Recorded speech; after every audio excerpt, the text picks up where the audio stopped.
Great live stream and podcast today. I will talk about the Roe versus Wade stuff, especially how I think the media and the leaker are trying to shift our reality bubble away from the fact that establishment media is failing and establishment politicians are looking bad for the November election. So we're going to talk about the macro of Roe versus Wade as well as some quick things I think about it. But first I want to talk about this Vice motherboard story where they allegedly obtained documents from the CDC to show that they searched for data to track people to see if they were following the lockdown guidelines or not. That's a new report. Also, that same publication, Vice Motherboard, smeared Joe Rogan for what they considered horse dewormer, yet they are literally promoting veterinary medication to their audience now to do it-yourself abortions. Creepy, hypocritical, we'll talk about it. And also I have a message to truthers, because I watched how left-wingers became intolerant to anybody who slightly disagreed with them on anything, and I see that same sort of toxicity happening in the quote-unquote truther community, where people are ready to lie about you, bully you, falsely smear you like the media, for simply saying something that they either don't understand, don't want to understand, or don't want you to say. And I have some real truth to talk about that, so stay tuned. Welcome to the Dream Rare podcast. Hey guys, thank you guys so much for being here. I appreciate you. I'm excited for today's show because it brings a lot of stuff I've been thinking about full circle. God is great. Things really came together with this show, and I'm really looking forward to putting it together. The first story is going to be how the CDC tracked millions of people, which was broken by Vice Motherboard, a news publication that I don't really like. I think they're too far left. They're kind of creepy in many ways. However, this was a decent story, so I'm glad it kind of fits in with certain things I was talking about. And then before we get into it, I will talk about the Roe versus Wade situation at the end. But really, before I tell you what I think about that, abortion, etc., obviously it's a really tough topic and a harsh topic. I see this as a reality shift. I see it as a desperate push because nothing was really going in the favor of the Democratic Party. You know, nobody really cares about them crying about January 6th or Charlottesville, and Trump is gone, so they have nothing to be like Orange Man bad. And everybody's starting to kind of wake up to how slow Joe Biden is and how the Democrats really don't mean that much. Like Obama has a podcast and nobody really listens to it. Like the Democratic Party has kind of lost their illusion, and now you have this big guy, Elon Musk, a tech lefty, who's calling them out, making fun of them, getting a lot of moderate people. So in my opinion, they had nothing going for them. You look at the polls, they're losing 80-90%. It's looking terrible for the midterms. So this, to me, macro scale, is getting both sides to kind of grip onto a topic, and both sides are doing it because everybody wants to give their opinion about abortion and Roe versus Wade. And to me, it's like a reality tunnel suck. It's like they know how to control everybody. Even if you disagree with them, you still, and I will, make a comment based on what everyone else is talking about. It's like warping the reality tunnel to be like, okay, we're not really winning in this Elon Trump, like, how do we, COVID-19 reality tunnel, now that becomes our reality. And now it's like they sucked up the vortex that has been going against them for the last couple months and really turned it into what I consider their idea to maybe win the next election, because they don't really have a talking point going in their favor. And I think that they think that this abortion wedge issue might get them a few more seats. That's just my opinion. We're going to talk about that later. But the first story, I'm going to read it for you. It was broken by Vice Motherboard, and it says that the CDC tracked millions of phones to see if Americans followed COVID lockdown orders. I'm going to read exactly how they did it right now, so just bear with me.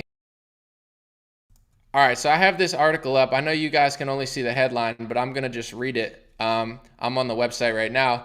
Motherboard said CDC tracked millions of phones to see if Americans followed COVID lockdown orders. Newly released documents show that the CDC planned to use phone location data to monitor schools and churches and wanted to use that data for many non-COVID purposes. That's creepy. They said they wanted to use it for non-COVID purposes. All right, let's read the article.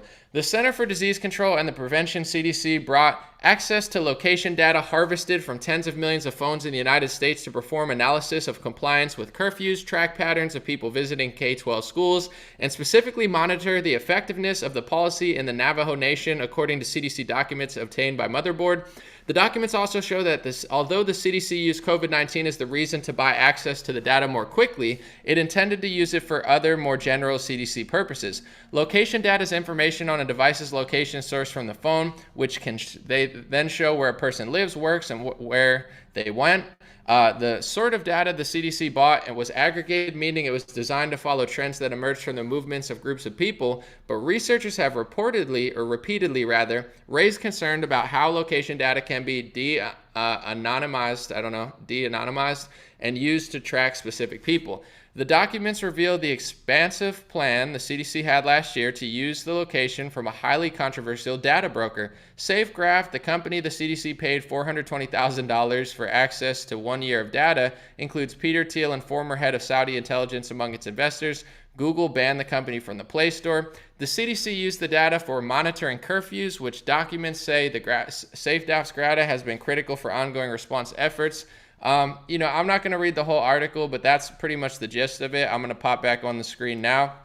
So they bought data to then track people for COVID curfews, but then they were also using for other reasons.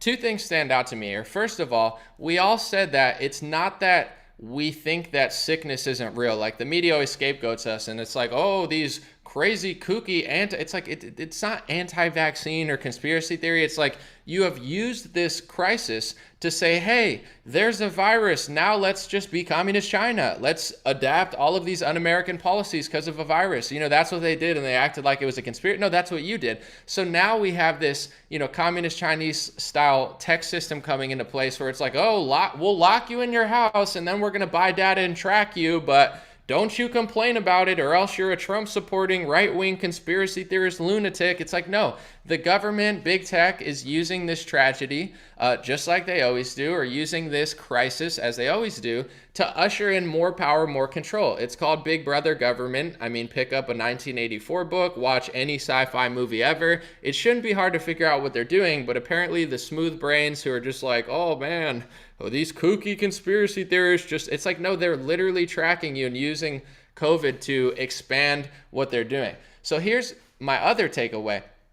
I talked to DC Drano. I had him on my podcast, my buddy DC Drano from Instagram, big Trump influencer, etc., conservative, patriot, whatnot. And DC Drano was telling me this story about this new Dinesh D'Souza documentary, where he was talking about how people were accessing data. And I thought the documentary was going to be about how messed up it is to access data, because just like the CDC did that, apparently if you have enough money, you can go to these firms as well and track, get data on people, like where they're going, etc. It's really creepy stuff. But DC Drano was like, oh yeah, Dinesh D'Souza is doing that, but he's doing it to track the election stuff. And it was like the same thing to COVID. I didn't really talk about it to DC at the point because we were talking about other stuff. But thinking back on the conversation, I was like, isn't it a concern to us and Dinesh that he's able to go purchase data, even if it's for a good purpose? It's like he's purchasing data to follow people around to make sure they didn't collect election fraud. Yeah, that's great. I don't want people to cheat in elections, but that's kind of weird. And the CDC is doing that same thing. So apparently this is something that's going on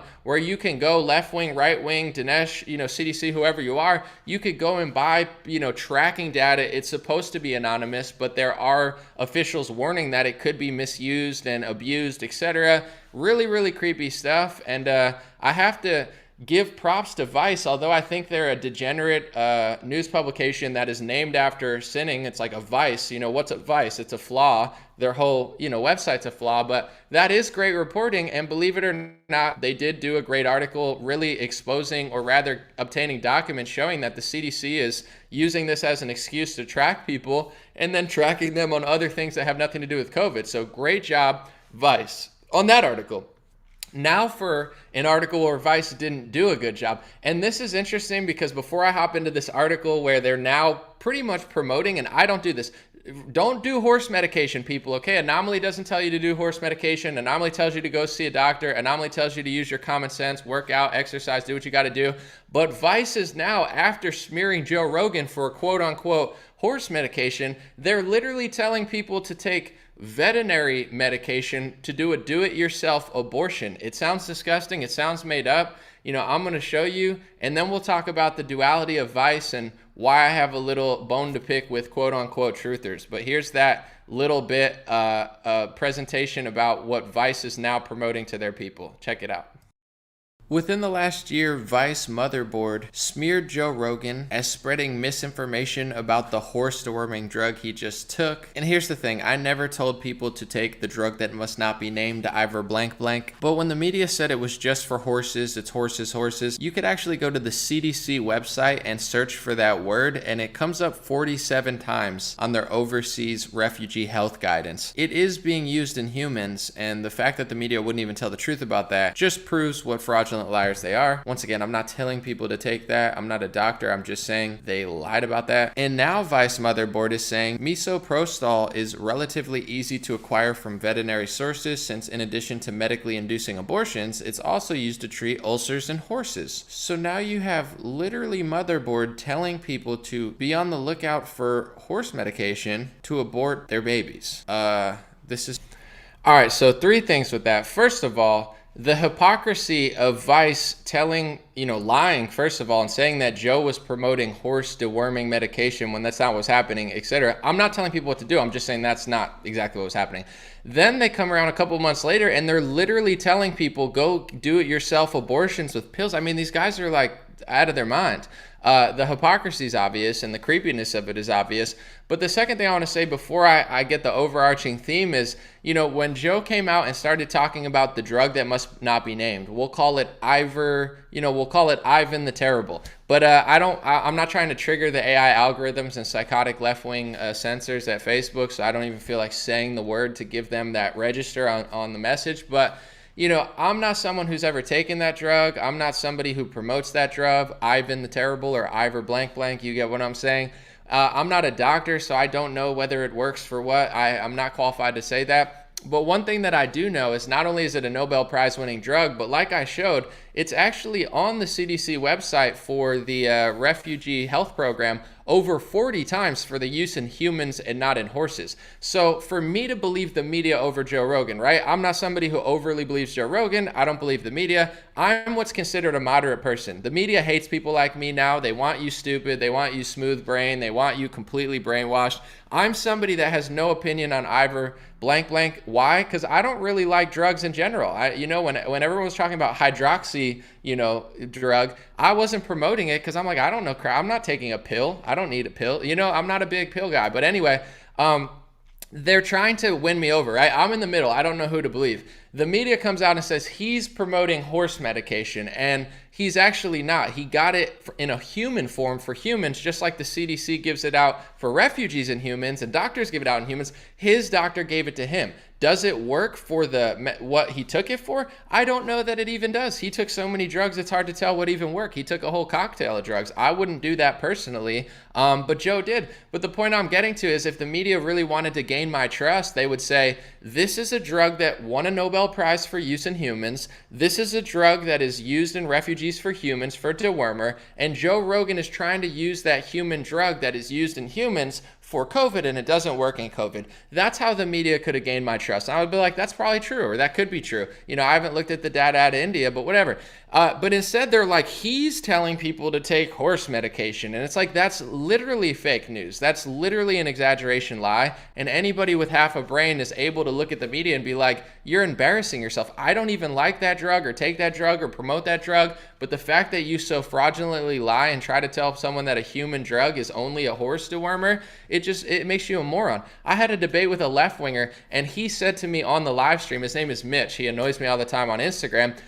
He's like, anomaly. He's like, it won a Nobel Prize for horses. And I was like, no, it didn't. I pulled up the Nobel Prize website and you could see that drug there. It won a Nobel Prize for use in humans, but he believes the media narrative. Donald Trump's telling people to eat fish cleaner. It's like, that's what happens when you just like watch the media and listen. All they do is lie. So, that aside, that whole narrative was a lie. Then for the nerve of Vice to come back after smearing Joe Rogan falsely over that drug and literally to promote a veterinarian drug and tell people to essentially do it yourself abortions through pills. I mean, these people are disgusting degenerates. And I'm glad that I was able to compliment Vice with their great article they did to break the CDC tracking story and the disgusting hypocritical, abortion thing.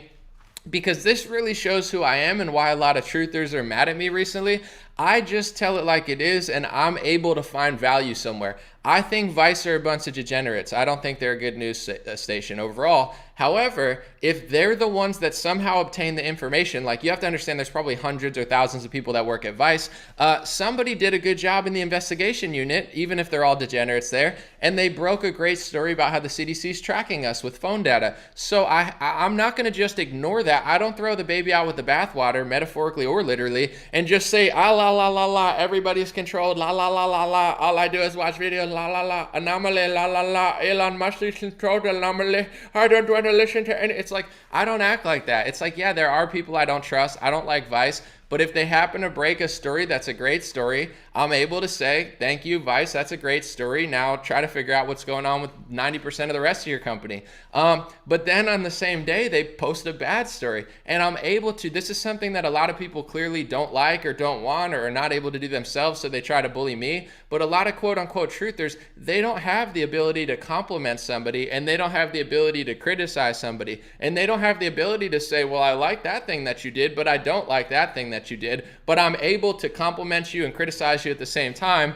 and I don't fully trust Vice. It's not like if I post a Vice article, people are accusing me, anomaly, Vice is controlled up, anomaly, they're not your friend. I don't think Vice is my friend. You get what I'm saying? I never said Vice is my friend, but if they do post a great article, then I'm going to cover it. It doesn't mean I'm going to like drive a Tesla and go over to the Vice studio and be best friends with them. So I wanted to just play this quick clip and explain myself, because this all really comes full circle. And, you know, God is great. I feel like he just blesses me with information and narratives, because I just wake up, I'm just doing what inspires me. I don't have a boss. I don't have, my only boss is God. I don't listen to truthers. I don't listen to the media. I don't get bullied. You can't pressure me. I just go with what comes, and I'm like, what a coincidence / interesting moment that I was already going to talk about this truther thing, and I had the perfect example of how someone can do something great and do something terrible at the same time, but I'm able to showcase both of them without massive emotions around it. I'm gonna play my clip real quick of my Instagram reel I made just to show people, I got a lot of backlash for posting Elon Musk Ghislaine Maxwell tweet, and I had something to say to for everybody. So here's that clip.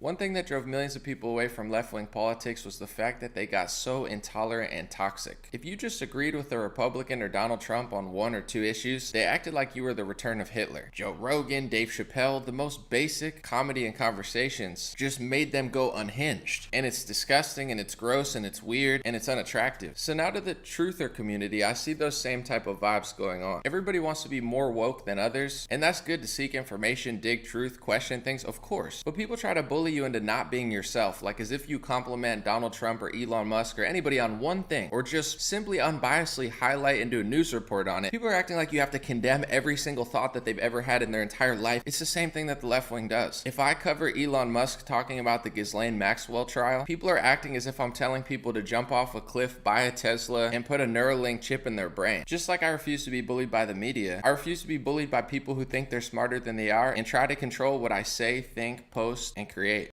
So, I posted on Instagram. I just want to explain myself. I know I don't have to, but that's kind of just what I do. I'm pretty transparent. I was inspired because I saw Elon Musk, the richest man in the world. He just bought Twitter. He's got the biggest engaged Twitter account on Earth right now.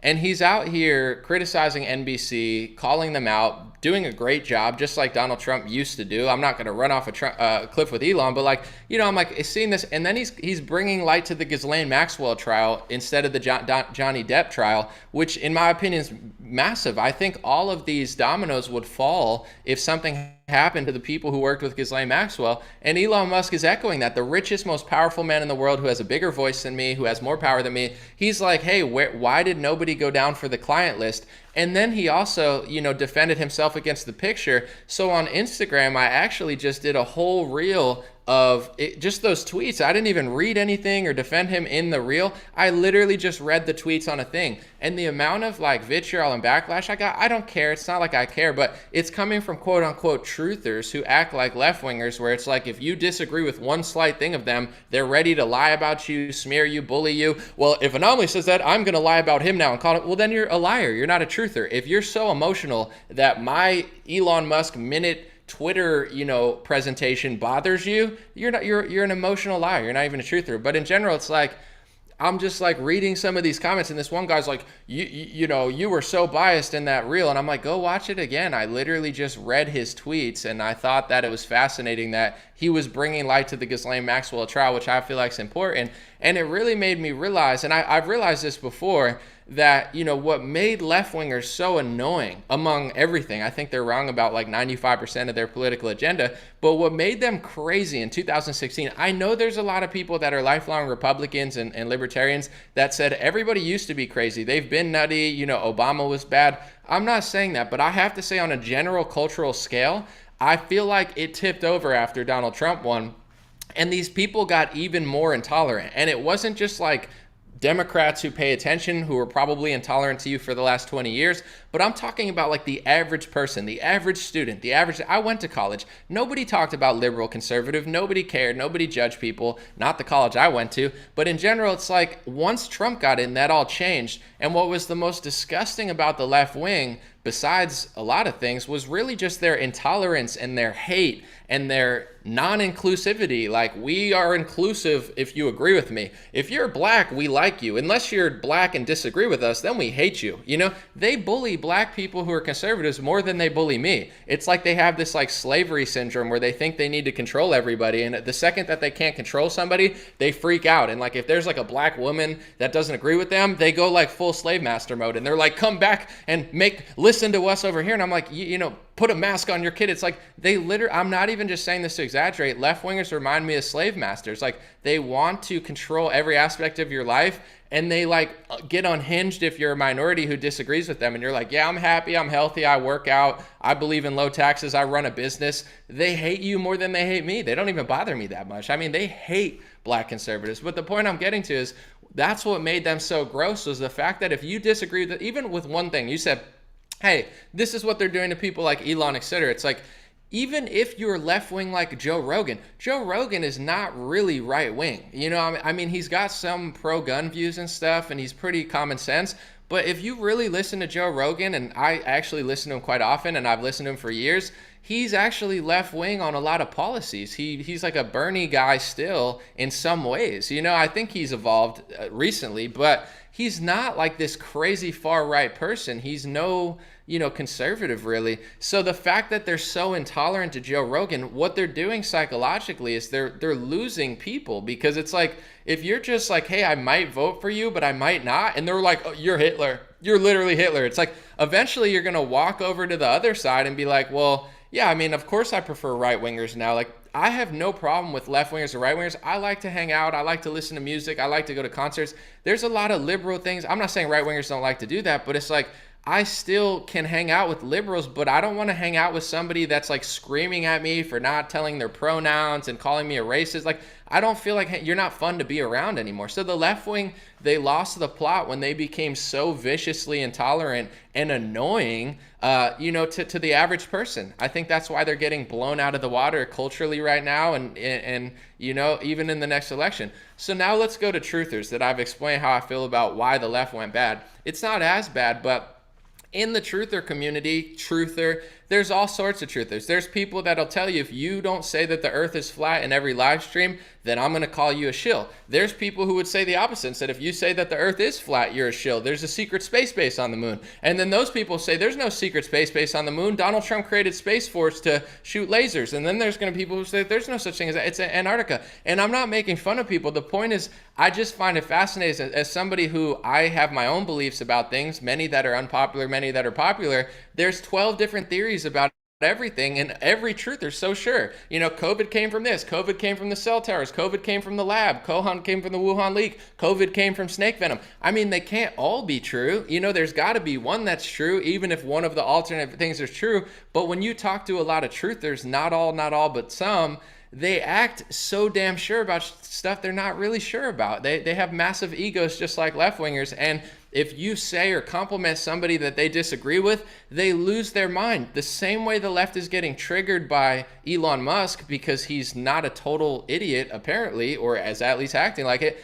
Truthers are getting triggered by Elon Musk. If you share a tweet of Elon Musk making a joke or saying something about Ghislaine Maxwell, they lose your mind as if you're telling everybody to jump into Tesla and put a computer chip in your brain. It's like, I just complimented Vice, a degenerate far left-wing publication that I find disgusting because they actually did a good article, but it doesn't mean I'm writing for Vice or I'm promoting them. They just happen to break a story that inspired me. And then they broke a story that inspired me in the other direction. That's called the duality of Vice, like in the headline, but also that's just the type of person I am. I'm not like a lot of these truthers. They're like, why don't you be like me? I'm like, you don't even want to be you. Why would I want to be you? I'm not saying I'm the perfect person, but I'm happy with who I am. I'm grateful. I'm appreciative. I have good energy. I have a good attitude.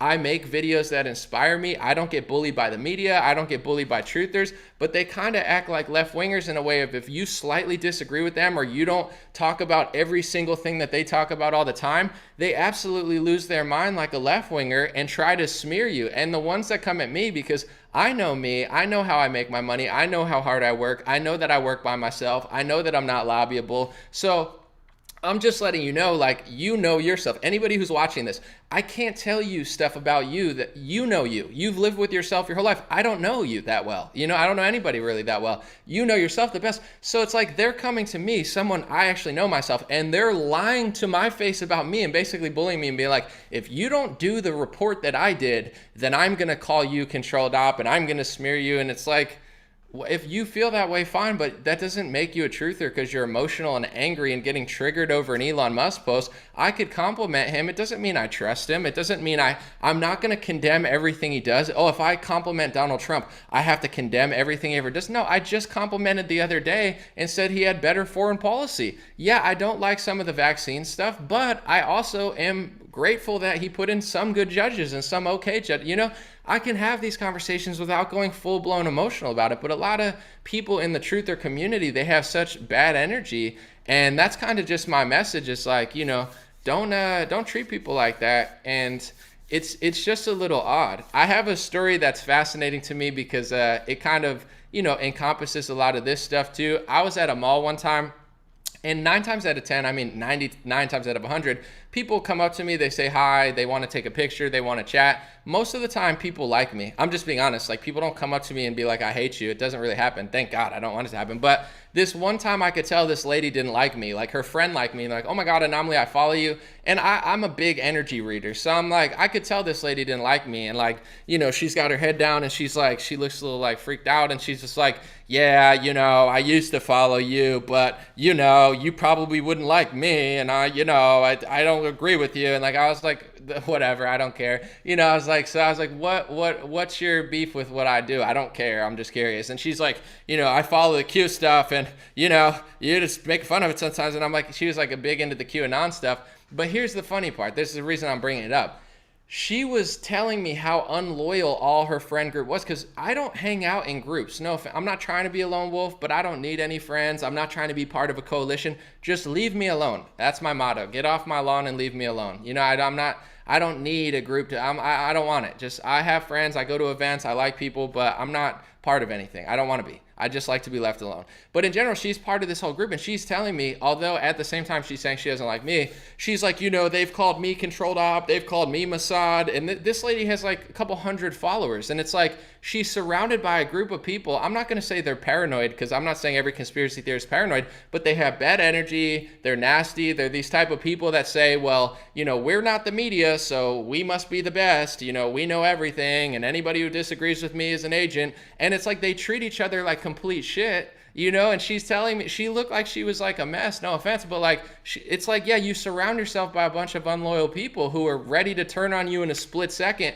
when you have a question or disagreements with the holy QAnon message board, or you know, or ask a valid question. So of course they're going to come after you. So as much as she was like upset with me, I felt bad for her, because I'm like, that's what happens when you hang around a bunch of truthers who aren't as interested in the truth as they are condemning anybody who slightly disagrees with them. So just to bring it full circle, you know, that CDC story, millions of people are going to share it. I didn't break it. Elon Musk didn't break it. QAnon didn't break it. I mean, people probably knew this, but it was Vice. Vice broke the story. I don't like Vice. They're probably one of my least favorite, most degenerate publications, but they broke the story, so I'm going to give them credit and read it because they've provided value to my news show, and that's what it is. Then they told people to take a do-it-yourself abortion thing, and that's creepy. So, you know, I'm able to compliment them on one hand, call them degenerates on one hand, and point out their hypocrisy on another hand. that's just who I am. So that's just my message to everybody. It's not something I need to address. There's always going to be people on all sides that agree and disagree with me, but just like the media can't bully me, just like the Republican Party can't bully me, just like the Democratic Party can't bully me, truthers are not going to bully me either. I understand certain people really like Donald Trump and certain people hate Trump. Some people think Donald Trump's the Antichrist and some people think Donald Trump's the return of Christ. You know, when it comes to Elon, some people think he's amazing. Some people think he's funny. Some people like his tweets and other people like his cars. Me personally, I don't trust Elon with all my might and love. It's not like I'm voting for him or I'm hanging out with him at a picnic and I'm like, you know, we're going to go run off and like, you know, it's like I'm just observing and appreciating and reporting. That's as far as it goes. And I think a lot of truthers, in my opinion, they almost have like Elon derangement syndrome where like somebody compliments Elon. In my sphere, I can't speak for everybody, but I would say I know less than 1% of people who thinks Elon's a savior. I don't know anybody who thinks Elon's the savior, he's going to do this. People are just appreciating his moves and his speeches and what he's doing for now, but they're also skeptical of other stuff. So like when you do that, the truther community is like, he's a controlled, you think he's going to save you? And it's like, he literally no. You know, I would say that's more prevalent in the Trump community. There's a lot of people who think Donald Trump's the savior of the Republican Party, savior of this. You know, not everybody, not every Trump, but there are millions of people who are really like that emotionally attached to Trump. I don't know personally, and I'm not saying they don't exist, but I don't know anybody who feels the way that conservatives feel about Trump, about Elon. I don't know a single, so it's like everybody's acting like if you talk about Elon, you just must love him and trust him and run off a cliff. It's like, no, I don't actually trust a lot of things he does, but I do, you know, I do think he's kind of crushing it these last couple of weeks, and it is what it is. I'm not going to be fooled, but it's like I can enjoy the moment and, you know, use this cultural sphere and try to kind of have my impact on it. So that's kind of my take on that. And let me know what you guys think in the comments. I'm going to read a few for sure. But, you know, that's my take on all of this backlash over all this stuff. And, you know, one of the things I've been seeing, because he wore a jacket, this is like there's a lot of talking points, because like every billionaire, I mean, there's a backstory to Jeff Bezos, you know? Bill Gates' father was a big player, you know what I'm saying? You could see, not like a pimp player, but I'm talking about like Bill Gates. I mean, did he make it in a garage? He could say he did, but his father, Bill Gates Sr., was a big, you know, worldwide player. So, you know, it's like a lot of these people came from wealth. A lot of these people have, like Bezos has a story that they'll never tell. They act like I'm not acting like Elon Musk just popped up in a garage. I'm sure, you know, people are saying his parents are rich, he came from here. I'm like, yeah, I'm not doubting that. I'm not, and if you want to report that and you have this big expose, I'm not stopping you. You know, in fact, if you didn't have such a bad attitude and you actually showed me good information, you can convince me, but I'm not going to get convinced by you like having a freaking conniption over this stuff. Just show me the evidence. One thing that I saw that's pretty funny is, or not funny, but interesting. He went to the Met Gala the other year. This year he went with his mom, but the other year Elon Musk went with Grimes, and he had, I don't know, Novos Ordos. I don't know exactly what it said, but it's on the dollar bill as well. It means like a new era is being ushered in. There's reports that actually Christians used to use that, and they were saying it was like a new Christ-like order, but it's also on the pyramid, and it's like on money, where people are saying it's like this new, you know, order of like, you know, I mean, the money's weird. We're not Egyptian, but our money is Egyptian. There's all these weird symbols. It is creepy. I'm not going to lie. But it's like, people are like, he wore that on his jacket, and it is suspect. I mean, absolutely. But at the same time, I'm like, it's on your money. So if you know, throw your money away then. You know, if you don't want anything with that message on it, then don't use money. Oh, you do use money? You know, it's like, I guess you're not wearing a jacket of it, obviously, but it's like, if you really want to be true to it and not, you know, surround yourself by that statement, it's on almost every single dollar bill. So yeah, you're not going to get rid of your money. So I just find that funny, but there are better talking points to like, you know, criticize him, etc. I'm just saying, if I compliment him or show love or do that, that's the type of work I do. That's the workflow I am in. That's the type of person I am. I don't operate like other people. I don't have this like nasty negative mindset that other people have. And it's like they want me to be like them. And that's just my message. I appreciate you. I'm grateful for you. If you do good work, you might even inspire me.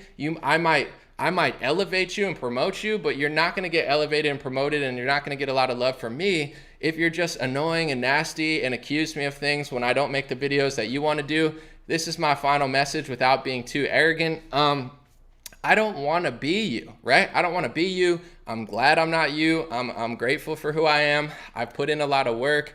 And the same way people look at my page and my videos and say, why don't you do this? Why don't you do that? I could look at your whole life and say, why don't you do this? Why didn't you play at Sturgis in 2020? Why don't you have millions of streams? Why don't you have songs with rock bands? Why don't you have 600 million views? Why don't you have thousands of videos? Why didn't you report on Big Pharma in 2020? You know, I'm not always comparing other people to me and be like, you have to be me. I'm me, you're you. But the type of people that want me to be them, I look at their page and I'm like, I don't want to be you. You know, this one chick's on Instagram like, Anomaly, you're showing your true colors. It's some chick that has a bunch of selfies of herself with like high fashion. I'm like, oh yeah, you're blowing away the truther community just taking vanity selfies of yourself with high fashion. I don't even care about fashion. You know, people say, oh, Anomaly, women fawn over me all the time. Oh, we love you, this, that. It's like, do I talk about it all the time? Never. You know why? Because that's not what I do. I'm not like a big model. I could dress up in clothes like MGK and paint my nails, but I'm not interested in that. So it's like the nerve of people to be like, I'm like, have you gone through my page? I have thousands of videos, blood, sweat, and tears. I've worked tens of thousands of hours to put out amazing content about 10,000 topics. And here you are, Miss Selfie Queen, you know what I'm saying? Posting pictures of herself with vintage bags, you know, telling me that I should run my Instagram like hers because she did one story about Elon Musk being controlled opposition. Cool. Wow, you did one story with a bunch of information. Great. I hope people look at it. I looked at it. But the nerve some of these people have to be like, act like me. You want me to be a woman and take selfies and carry Burberry bags? No, I'll pass. I'm pretty glad with what I do and who I am. It's like these type of people are always trying to pressure me and guilt me into like acting like them. And I'm like, I don't want to be you. I like what I do. I get inspired by God. I get inspired by life. And, you know, I don't get inspired by bullies or negative people. Just show me great information and I'll learn, you know. But a lot of these people they think they're smarter than they are. They carry this name of truther as if it's like a shield where it's like, do you hear me say, I'm a truther? I am the truth. Listen to me. It's like, get over yourself. You know what I'm saying? Make good content. Build a narrative, you know, show people reality, do a good job, and keep it moving. You don't got to act that way. So let me see. God bless y'all. God bless your family. God bless America. God bless the world. I'm going to read a few comments. And as always, folks, thank you so much. I want to say thank you to my Facebook audience. Although people hate on Facebook, that is still massive for me. So even though the views have been down, you know, everything shifts. Thank you guys for watching on Facebook, and thank you for sharing on Facebook. YouTube, thank you for being here. Thank you for watching. Thank you for sharing. I now have it on podcasts, even though that's not really monetizable for me. I don't care. I just want to get the information out there. So thank you to everybody watching on anything you're watching, Spotify, Apple, Rumble, BitChute, Gab. I appreciate y'all. All right, let's see. Any questions, any comments? I'm going to put up a few. I'm going to keep this probably under 45 minutes, and then we're going to keep it moving. Someone said, I am the truth, haters. I wouldn't even consider it haters, but yeah, I mean, people just have like a bad attitude, and it's like, I don't actually fully trust Elon Musk. I just, you know, it's just the world we live in. And somebody said to me today too, he was like, Anomaly, I'm afraid. I'm scared of Elon Musk. I'm scared of a chip in my brain. And I told him, I was like, bro, fear is of Satan. You know, you're supposed to fear God. This is one thing that I disagree with some truthers on too. They have all this fear and emotion, and they're like, if you tell the truth, they're going to come get you. It's like, if you lie and you're a wicked person, Satan's coming for you. You know, that's supposed to be the godly concept, is like, you should be more afraid of doing the wrong thing than doing the right thing. You got all of these truthers afraid of doing the right thing, and they're trying to spread their fear onto you, where it's like, I don't want a computer chip in my head, but I'm not afraid of Elon Musk. You know, being afraid of Elon Musk is like satanic. It's like, you should have the power of God within you to be like, I'm not afraid of the devil. I'm not afraid of evil. I'm not afraid of the mark of the beast. I'm not going to take the mark. You know, that's a Christ-like perspective of like a confident Christian. And I'm not saying everyone's Christian, but it's like, these people are like, I'm afraid. It's like, that sounds like a personal issue. What are you so afraid of? I'm not afraid of any of this stuff. If it happens, then I'll be prepared. People are like, what do you mean if it happens? You want a chip in everyone's heads? I'm like, no, but I can't stop technology. It's like me sitting next to a payphone being like, I don't want a cell phone. Yeah, I don't want a cell phone, but it's not up to me. I don't run Facebook or Google or Twitter. You know, I don't run Tesla. I don't have supercomputers. So I got to kind of just talk about it, try to make an impact.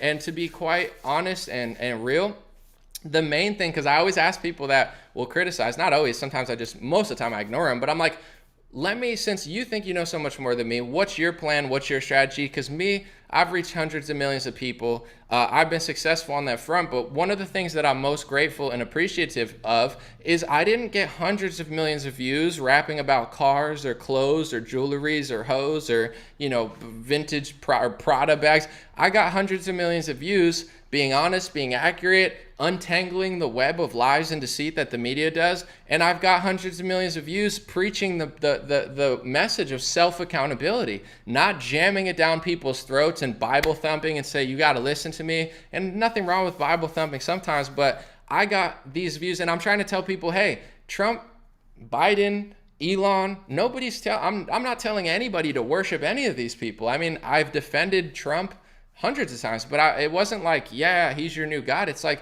he seems like he's doing the righteous thing, and I will stand behind someone who's doing something righteous. But I preach self-accountability, self-awareness, and I won't say I'm proud as in like a 7 deadly sin pride, but I'm not going to be overly prideful about it, but I am grateful that that's the message that I'm teaching. Gratefulness, appreciation, self-awareness, self-accountability. Yeah, Elon Musk is not going to save you, so if you really want to save yourself, focus on your business, focus on your family, focus on your life, whatever it is, even just a little bit of gratefulness, whatever your job is or your current conditions, if you have a little bit more gratefulness, your whole life will change. So that's the message I preach. I want to hear these truthers that have so much to say about my Elon Musk.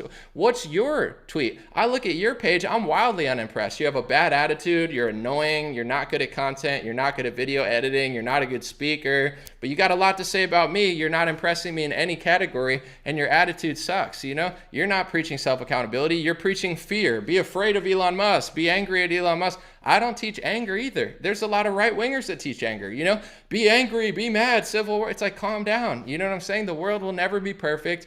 It's definitely really weird in some ways, and the stock market should reverse so we could stop losing money. But in general, it's like, there's always two options. Either you could do something about it and you got to do it, or you can't, and then you can't. So it's like, you don't want to sit and fester over something that you can't change. There's no strategic angle to it. So I have a huge strategy to what I'm doing. Not only for myself do I have a strategy, but I have a strategy to try to better people. And that's not preaching like worship of Elon Musk. It's appreciating what he's doing. And to be quite fair, all these haters are providing no value for me. It's like, provide value, I'll support you. But Elon is providing killer value right now. He's crushing the last couple of weeks. And, I'm going to ride that wave while I can, but still using it to tell people, yeah, he's not going to save you. Only you could really save yourself. And I think that's a righteous message. And I don't know many people who hate on me who have that righteous message, because if they did, they would appreciate what I was doing instead of just blabbering all the time. But, someone said, how's he providing any value? What's the value of Twitter? Seriously? Schnook with the rainbow monkey emoji avatar guy. Well, I think the value is culturally, he's opening a door for a lot of people who didn't want to agree with right-wingers, but feel a little safer agreeing with Elon Musk, a left-wing techie. Pushing back against the media, a massive source of wealth and power that is calling out NBC for their ties to Weinstein, calling out NBC for their hypocrisy over the Hunter Biden story. I mean, when, all these right-wing outlets that are pro-Trump, they try to push that narrative, and then he pushed it on a massive, massive scale. He's funny. Humor is a value. People that make me laugh, I consider that valuable, because if you go to a comedy store, even if somebody's left wing and they make you laugh hysterically, that's valuable. You just had a good hour where you had joy, and that there's massive value to humor, and Elon's a funny guy. So he's just chock filled with value right now. And it's like, if you don't see it or you don't want to see it, that's no big deal. But I've been enjoying his takes. What's he going to do business wise? I'm not really sure. I think conservatives, Republicans, libertarians, honest left-wingers need to realize the people who run the show are desperate. So if you take one step to the right, like Ron DeSantis or Elon Musk or whoever, they're going to try to take 30 steps to the left. So you got to really pay attention to that. I guess I'll talk about, before I leave, I forgot to, is the Roe versus Wade thing. So I have an article here because I didn't know much about Roe versus Wade. My personal takes on pro-life, pro-choice, I'll just kind of walk you through my life. I never really cared about abortion that much because it's not a thing that I think about as a guy, just to be honest. I think women have to consider it more. Unfortunately, it's a really, harsh, tough thing to think about. But as a guy, it just wasn't really on my radar. But I guess you could say I was pro-choice in my earlier days without being like an activist. If you would ask me, I would have probably just said, yeah, I'm pro-choice with no thought behind it. Just, oh, that's the right thing to do. I didn't become pro-life. I will say I really started seeing the other side of pro-life is when I started listening to conservatives, and it kind of coincided with the Democrats going further towards later and later term abortion. So, when I was pro-choice, quote unquote, or when I thought I was, my interpretation was, okay, when does this become a life? Because eggs are not life, sperm is not life. I'm filled with lots of sperm. Sorry, not trying to get gross. I'm just saying it's like, that's not, it's like this technicality where you're like, when do these two things meet and create a child? It is, whether people want to admit it or not on both sides, it is a controversial and a tough conversation to have. Whether you're right or you're right, there is a gray area. So that's what I thought the conversation was about. When does that gray area end? When is that? Let's talk about a heartbeat, right? Because there's certain Republicans that have a heartbeat bill. To me, as somebody that used to consider myself pro-choice, not anymore, I probably would have thought, even then, that seems pretty fair. A heartbeat. Okay, when there's a heartbeat, no more. When there's not a heartbeat, sure. As somebody who used to be pro-choice, that would have sounded reasonable. But when the right-wingers say that, the left-wingers go insane. They lose their minds. So I'm like, okay, a heartbeat isn't even important to them. That's kind of weird. They don't even, they lie about it. The same with horse dewormer. It's like all these straw man arguments. They get unhinged. They start seeming demonic, lashing out like a witch. And then it's like you start to see that they're pushing for later and later trimester. I think in New York, they're pushing for late term trimester. And it's like at a certain point, you're like, why even try to do it earlier? And it's like at that point, just, it's like almost fully out. And it's like, it's definitely like a thing. You could see it move. Like, why? And then I'm watching them talk about like, as it's being born and I'm like, I don't know. I think you're pushing it a little far. I understand there's some tough complications, like people lose babies and it's really sad. But as Republicans said, this is my line in the sand. Some people think it's at conception. Some people think it's at heartbeat. Some people think you shouldn't do it at all. Some people say for rape or, there's tough things. I've heard both sides of the story. DC Capital, I'm not trying to give him like this type of shout out because he's a cool rapper and I would consider him a friend of mine. We've never met, but I like him a lot. His wife is a rape baby, so to speak, could have been aborted due to rape, wasn't, and now she's amazing.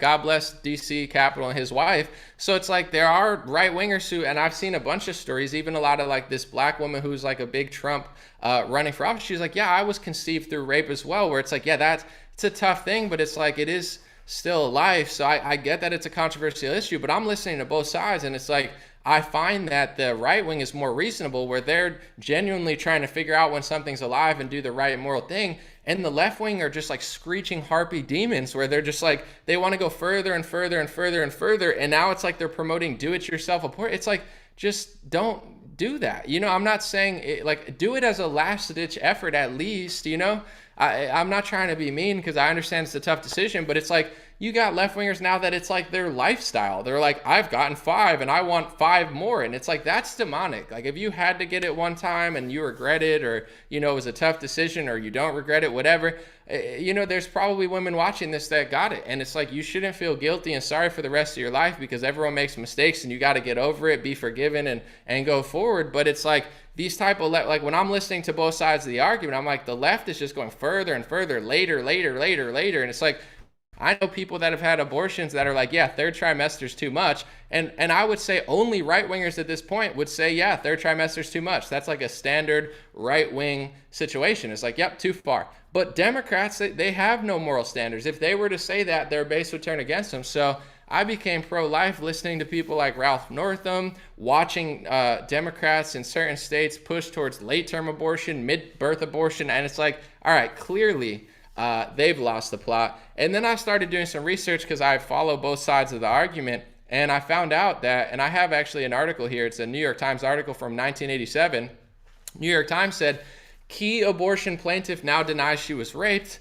I know this story changed several times, but I'm just going to read part of it if I can.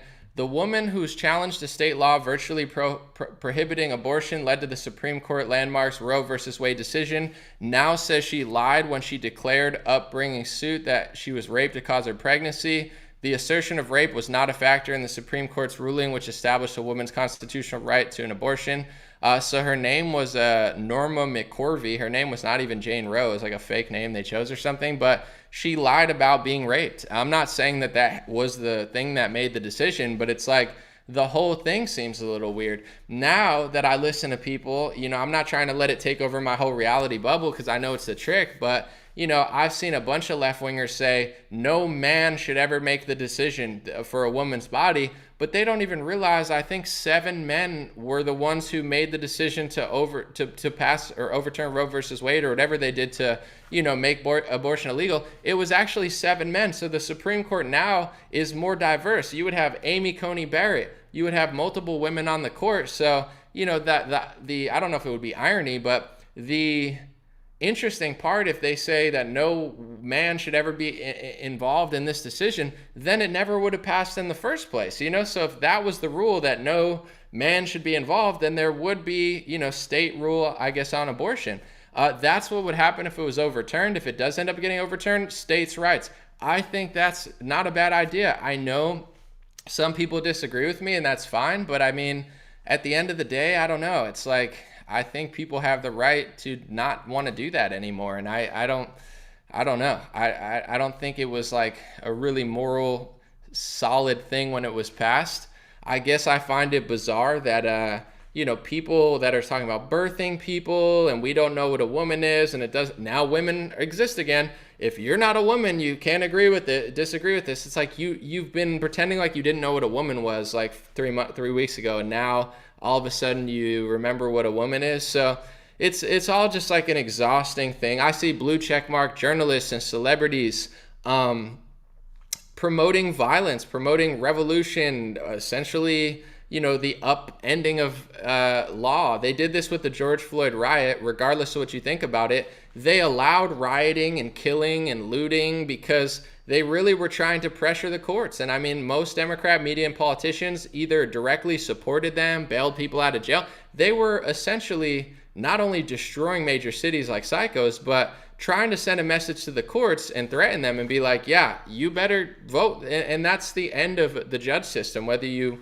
agree with the decision or not, you don't want to have this like violent sort of situation where the judges are not allowed to rule based on logic and evidence. And I think that's what they're doing here. It's probably some left-winger leaked it, which is totally, the first time I think that this has happened.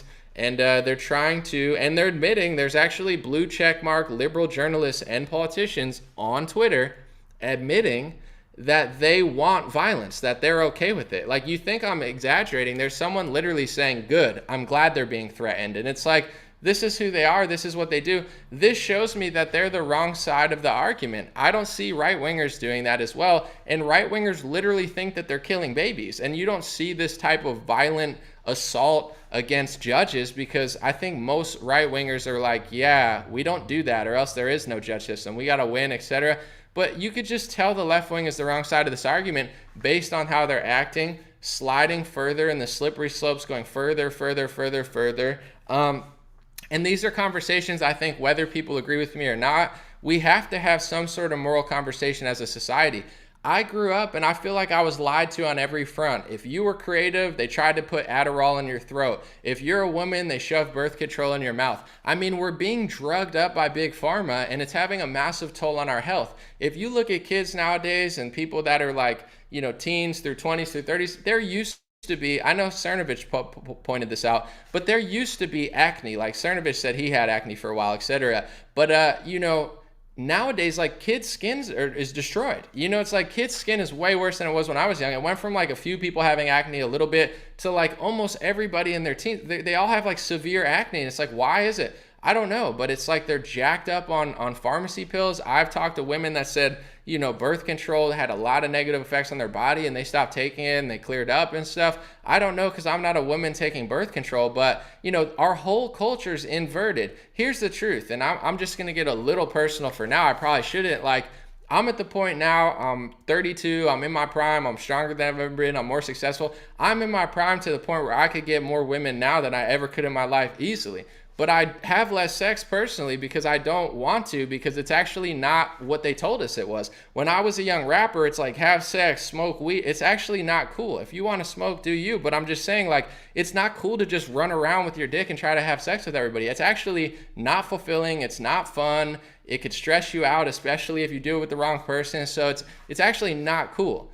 So even though I have more options than ever, I don't do that, because I've learned, I'm smart enough to be like, yeah, that's actually not as fun as I thought it was when I was younger. When you're in your teens, they're pumping you up with all of this wrong stuff. Get an abortion, take birth control, drink this and go do this and screech and scream. And it's actually terrible advice. The smart idea in a perfect society, I'm not saying we have one, is don't have sex if you don't want to have a kid.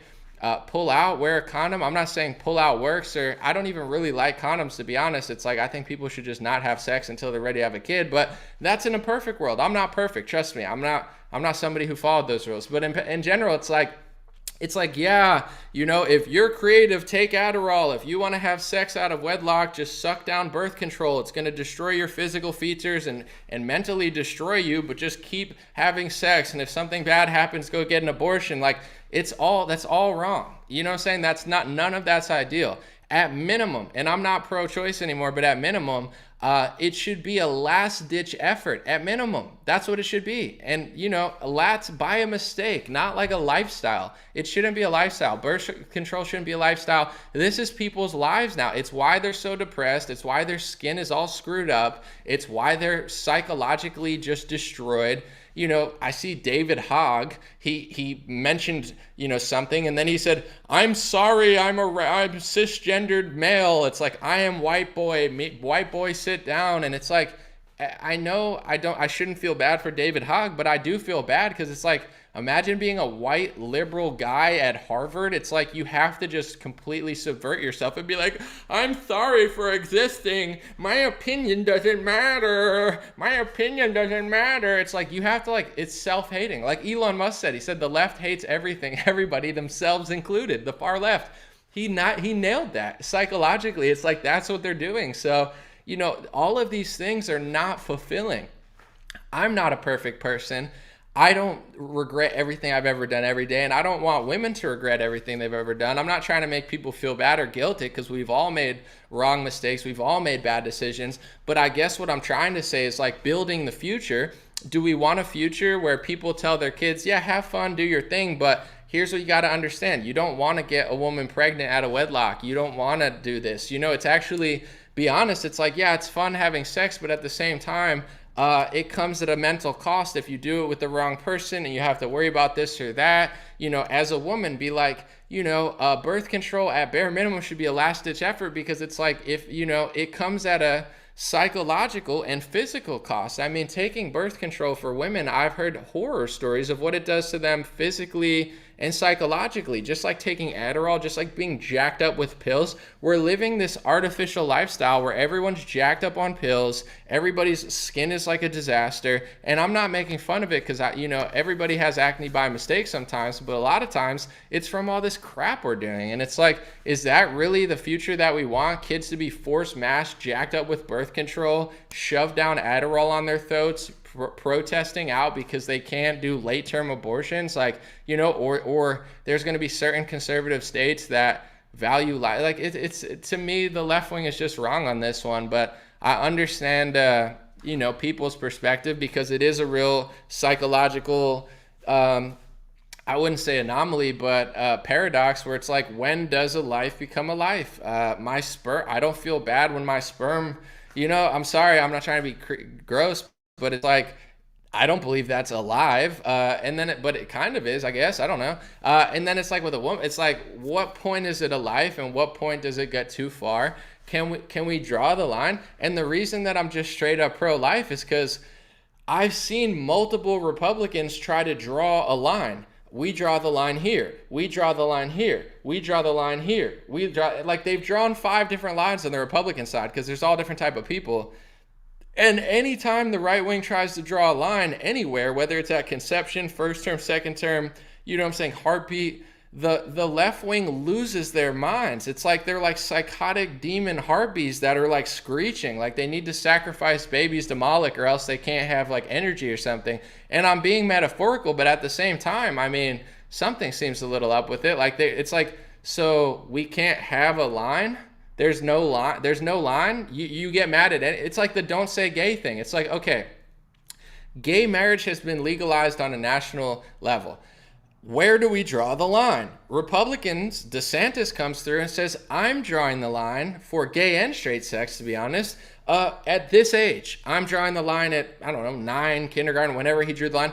And the left doesn't say logically and say, okay, DeSantis, I'm glad you don't hate gays, because Ron DeSantis not only doesn't hate gays, but he's going to, do a show with, open homosexual Dave Rubin. Like, is Ron DeSantis, does he hate Dave Rubin? No, he's doing a show with them. Ron DeSantis doesn't care if you're gay or not. He's not anti-gay at all. But the point I'm getting to is, like, do they say, oh, you're not anti-gay, Ron DeSantis, but you do draw the line here? And I disagree with that. And here's why they don't say, they lie and say, don't say gay, Ron DeSantis hates gay. They're lying. He doesn't hate gay people. So now it makes me just support the other side. So that's how I am with pro-life. It's like, you can make 7 different lines and say, let's draw it. Because I know people that are like pro-choice, but they're against second and third term abortion. They're like, yeah, that's too far. Or like late term. But the Democrats, you can't draw any line with them. So I don't care at this point what line Republicans draw. If they want to draw a strict line, draw it. If they want to draw a semi-strict line, draw it. I support the line because anything is better than what the left is doing. I don't think they're reasonable at all with anything. So I'm not going to talk about this every day for the next 3 months because that's what the Democratic Party wants me to do. And that's what they want everybody to do because that's the only shred of momentum that they have going into the midterms that probably won't work. But, I can't really side with the left when they screech and scream anytime you draw any sort of line. So I'm ready to draw a strict line and I'm ready to tell kids, and even though we made mistakes and our generation made mistakes, at a certain point, it would be nice if we rewrote how we were doing it and be like, yeah, it's not ideal. If you have to take a pill and you have to take birth control, I'm guessing in some rare cases, like maybe it makes sense, but like this idea, like birth control is like Skittles for women. I mean, probably like over 50%. I don't know. It's like, it's candy, Oh, I take it. It changes my mindset. It changes my psychology. It changes my, like physical. I'm having issues, but it's worth it because I just need someone to, bust a nut in me so bad all the time. It's like, you can't just control yourself. Your parents can't tell you not to do that. I know that you might not listen, but as somebody that was a college student and I was a total degenerate, it's like, I don't know. Would it be that bad if people told us like have accountability, like an ounce of it? No, it wouldn't have been that bad, and it wouldn't be that bad. But that's my take on it. I'm not going to talk about it for a year. I'm not a court. My opinion doesn't matter. But the left has forced me towards the decision that I don't care what line Republicans draw. And when I watch these screeching, screaming people that are literally trying to cause violence so they could have like late term stuff, it's like, yeah, I'm just disgusted by everything that they stand for. It's like, my body, my choice. It's like, it doesn't make sense anymore. You literally try to force mask 5-year-olds in Kyrie Irving. And now, it's like none of their phrases even make sense. The only left-wing phrase that makes sense is no justice, no peace. When they say that? No justice, no peace. No justice, no peace. I actually, believe it or not, I agree with left-wingers on that. You know why? Because that's left-wingers' ideology. They're telling you what they believe. No justice, no peace. That's what happens when left-wingers roll into your town. There's going to be no justice. They won't allow it. There's going to be no peace. They're getting rowdy. So they actually tell you exactly what they think. No justice, no peace. We will provide no justice, no peace. If there's justice, the screeching harpy demons will run around and try to subvert the justice. If there's peace in your community, it's safe. There's a low crime rate. People are happy. Families could play at a park without some psycho demonic heroin addict, like, defecating on the jungle gym, here come the screeching harpy demons, no justice, no peace. We want your neighborhood to be like LA. We want your neighborhood to be like San Francisco. We need diversity and defecation. That's diversity now in a left-wing city. It's like diversity and defecation. They want every race and gender to be able to defecate on your playground. And, God forbid your playground's nice and people have nice families and it's safe and fun and there's a high quality of life. The no justice, no peace demons will be around to make sure that there's diversity of crime. People stealing watches outside of Louis stores, diversity of shootings. They'll wear a no gun violence shirt and then empower criminals. It's like they're literally living an inverted satanic world. And that's why I believe, like, spiritually, I believe in energy and thoughts. And it's like, I feel like this is a big spiritual battle for them. If they lose this, I don't know if I would call it a sacrifice, but if they lose this energy of, what they're doing, really, it's like they're going to like melt like a witch. It's like throwing water on a witch. Like, we need it. We need birth control. We need it. It's like, I get why you would be for it, but you're that desperate for it. Like, that's your number one cause. You're ready to like burn down a freaking building to keep your right to late-term abortion. Like, that's who you are. Like, I know people that are pro-choice that don't act that way, where it's like your whole life is that. Like, you need to get a life. It's a sad, meaningless, degenerate thing to be that into. And the guys that are like, they're like, guys shouldn't, tell women what to do. And it's like, the only thing creepier than a man who's pro-life and wants to decide what a woman does is a pro-choice man. It's like, I understand that there can be cringy pro-life guys, I guess, but like, nothing's cringier than a man at like an abortion rally. Like, it's like David Hogg style person, like, and it's like, yeah, that's worse than a pro-life guy, in my opinion. But it's like a feminist that, is like, I'm here to march with the women's rights. And it's like, bro, do you need a wingman or something? Do you want to go out to a bar? Do you want me to get you a woman? Because I'll life coach you. It's like, hit the gym, stop being such a self-deprecating, guy. They're like, it's like they're in the friend zone with all these women. And it's like, left-wing women, I'm not saying they only want right-wing guys, because that's not true, but they want like a real man. Like, if they're going to date a left-wing guy or make love to a left-wing guy, it's not going to be you at the freaking abortion rally, like, showing them how beta you are. Like, they still want a real man at the end of the day. They're not going to tell you that, but eventually they'll go find someone that like actually has a spine, and then, text him back instead of you. I'm just trying to help people out, because they're like, no justice, no peace, no. And then they're at home and they're like, oh, why won't she text me back? Because she's texting a guy back that has balls. She doesn't want like a castrated, Rachel Maddow watcher. Even left-wing chicks, I swear. It's not like they're not into that either. But I don't know. No justice, no peace. All right. God bless you guys. God bless your family. God bless America. God bless the world. Thanks for hanging out with me. I appreciate it. Let me know. I mean, I'm not going to say I don't have a huge stance, but that's my perspective as always. I understand that there could be a middle ground, but unfortunately, politically, people act so crazy and so irrational that I'm just okay with drawing a line, because I see that they're not really willing to debate or have a conversation.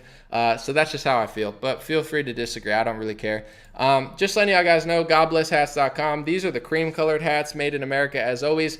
And I wanted to let you guys know I have a new G. Edward Griffin podcast. It's actually from October. I did an interview with him, and I never released the full interview. I only released like 20 minutes of like an hour-long thing.